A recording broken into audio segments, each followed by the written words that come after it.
Assalamu alaikum. Respected chair, panelists, and all the audience, the topic of my today's lecture is use of aspirin in pregnancy.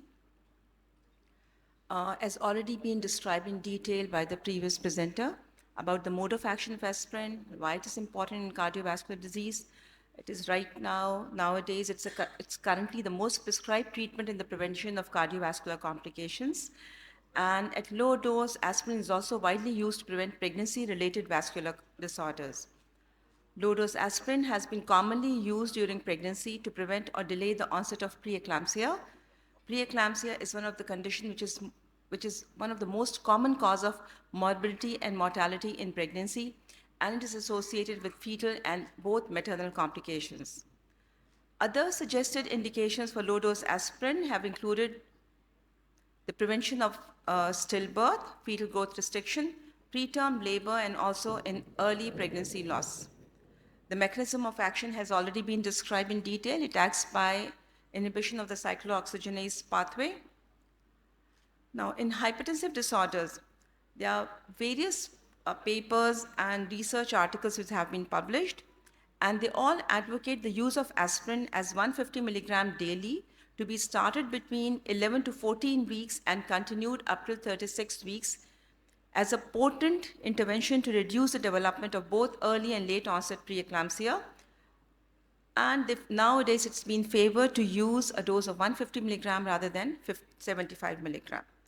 The Cochrane database in 2014 also recommended 150 milligram for the prevention of preeclampsia, and it should be initiated early before 16 weeks of gestation.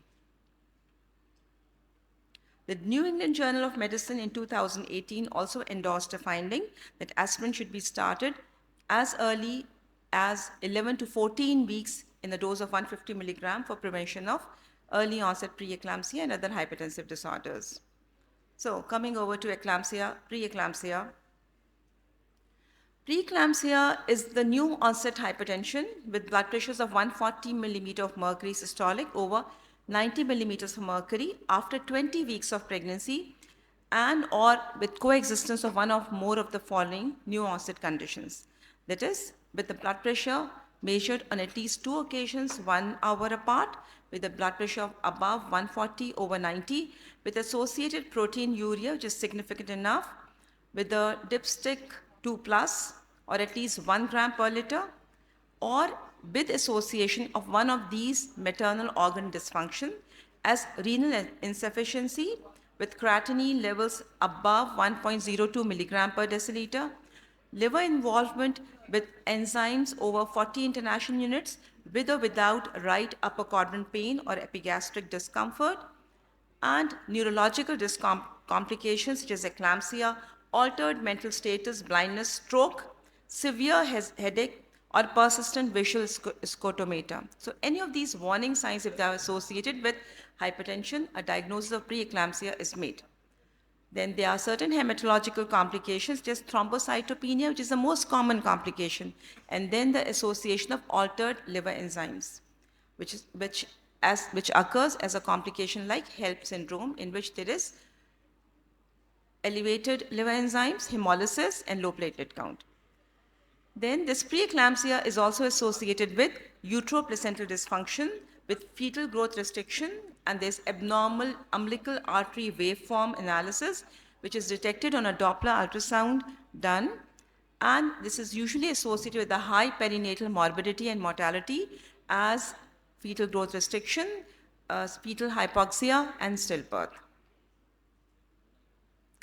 So the risk factors in pregnancy can be divided into high risk factors, the moderate risk factors, and the low risk factors pregnancies. The high risk factor pregnancies are those in which they have history of preeclampsia, especially when the preeclampsia is very early onset. That is early onset preeclampsia where it occurs in the second trimester. So patients with history of early onset preeclampsia are at very high risk, and nearly 30 to 40% have a risk of developing preeclampsia again in next pregnancy. And low-dose aspirin should be started as early as 11 to 12 weeks of pregnancy and better before 16 weeks of pregnancy. Patients who have multiple pregnancy, that is multifetal pregnancy like twins and triplets, Patients with associated chronic hypertension, in which the chronic hypertension may lead into superimposed pregnancy-induced hypertension with chronic hypertension, and the risk of preeclampsia increases. Patients with already coexisting renal diseases, patients with diabetes, especially type 1 diabetes, in which the vascular complications are already present, and those with long duration type 2 diabetes, and certain autoimmune diseases like the antiphospholipid antibody syndrome and systemic lupus erythematosus coexisting with pregnancy. So these are all high-risk patients, and in these patients, aspirin should be started as early as before 12 weeks of pregnancy. Then there are certain moderate risk factors, and it is recommended that if two moderate risk factors are found in a patient, aspirin should be started early in the first trimester as a prophylactic treatment for prevention of early onset preeclampsia. These moderate risk factors include socioeconomic characteristics like Afro-American race and low socioeconomic status, nulliparity, obesity with a BMI of more than 30, family history of preeclampsia in mother and sisters, older age group pregnancies like above 35 years, and personal history or previous history of small for gestational age, low birth weight babies, or any patient who has a previous adverse pregnancy outcome in the form of miscarriages or pregnancy losses. So if any of the two risk factors, these moderate risk factors are found, then aspirin should be started prophylactically. Then the low level of evidence in which previously uncomplicated full-term pregnancy, aspirin is not recommended. Therefore, it is recommended that patients at risk of developing hypertensive disorders, aspirin should be started from 11 weeks onward and continued till 36 weeks to prevent the onset of hypertensive disorders of pregnancy, or at least to prevent the onset of preeclampsia in these patients. So again, these are recommendations summarized. Now, the contraindications to aspirin: hypersensitivity to aspirin or other non-steroidal anti-inflammatory drugs, active peptic ulcer disease, active bleeding in pregnancy if it's due to any cause, like if there's a miscarriage or if there's associated antepartum hemorrhage, abruption, or bleeding due to any other cause, threatened miscarriage, and retal placental hematoma, which is expanding, for example, in a concealed abruptio placentae. Underlying bleeding disorders which are inherited, like von Willebrand disease, ITP, certain factor deficiencies, and severe gestational thrombocytopenia. Whenever the platelet count falls below 100,000, aspirin should be avoided. Known asthma that is triggered by aspirin or ibuprofen, if there's a history, should better be avoided then. Now, what to advise when you are prescribing aspirin to the patient? The benefit of taking aspirin in pregnancy must be explained to the women. Aspirin is best taken at night and does not need to be dissolved in water. Aspirin does not cross the placenta of the baby. The doctor should be telling it to the patient, because at times they don't know whether it's going to cross the placenta and it's going to cause a malformation in the baby. So the doctor has to advise that it does not cross the placenta and is not teratogenic. Aspirin can have some minor side effects such as indigestion, but does not increase the risk of bleeding. Women should continue to take aspirin until they go into labor or admitted for induction of labor or for a planned cesarean section. When a planned cesarean section is advised in a patient because of obstetric or other conditions, then aspirin should be stopped at least 3 days before the planned procedure. The next indication other than hypertensive disorders is the preterm labor. Preterm labor is a very important cause of prematurity and is the leading cause of high perinatal mortality because of low birth weight and premature babies. So aspirin at a daily dose of 75 milligram initiated between 6 weeks to 13 weeks of gestation and continued up to 37 weeks is the recommendation by the aspirin trial Lancet 2020.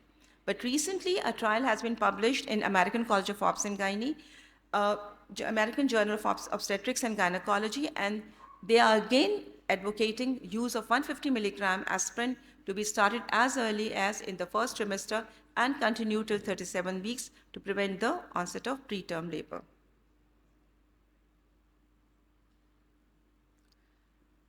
The other indication other than pregnancy is aspirin in gynecological malignancies. With the rising incidence of ovarian cancer and endometrial cancer in our population, and with increase in the incidence of diabetes and obesity, the endometrial cancer is becoming more and more common in our population. Aspirin also exerts an anti-tumor effect via the COX pathway to cause platelet-associated dysfunction. Aspirin can reduce the risk of several types of cancers, example gastric, esophageal, colorectal, pancreatic, ovarian, breast, prostate, and small intestine neuroendocrine tumors. Low-dose aspirin is also associated with improved survival outcomes in women with endometrial cancers, especially in young obese patients with low-grade disease and who receive post-operative radiotherapy. Aspirin used in elderly women may provide prophylactic benefit with respect to incidence of breast, colon, pancreatic cancers. The other indication is subfertility. Now, the use of aspirin is being increased in the use of in the treatment of patients with subfertility. Low-dose aspirin is given with tamoxifen to improve ovarian function and to prepare the endometrium to increase the chance of pregnancy. Use of aspirin makes the endometrium more receptive for the ova to be implanted and to increase the chance of a successful pregnancy. Low-dose aspirin may be used as cheap, effective, and safe treatment in patients who undergo ovulation induction for conceiving. Aspirin is also beneficial for the endometrial regeneration and repair after transcervical resection of adhesions and to reduce the post-operative recurrence of intrauterine adhesions. It improves menstruation and finally improves the reproductive prognosis. So all these researchers, they favor the use of aspirin in subfertility.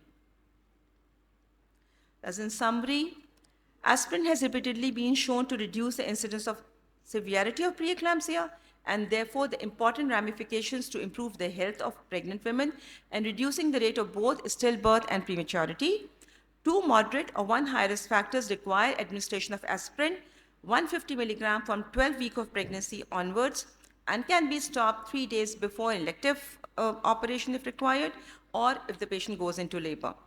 Aspirin is most beneficial when started before 16 weeks and is likely to be little benefit from starting beyond this gestation, and women with 2 or more moderate risk factors or 1 high risk factor should commence with aspirin. Thank you. These are the references. Thank you for patient listening. Thank you.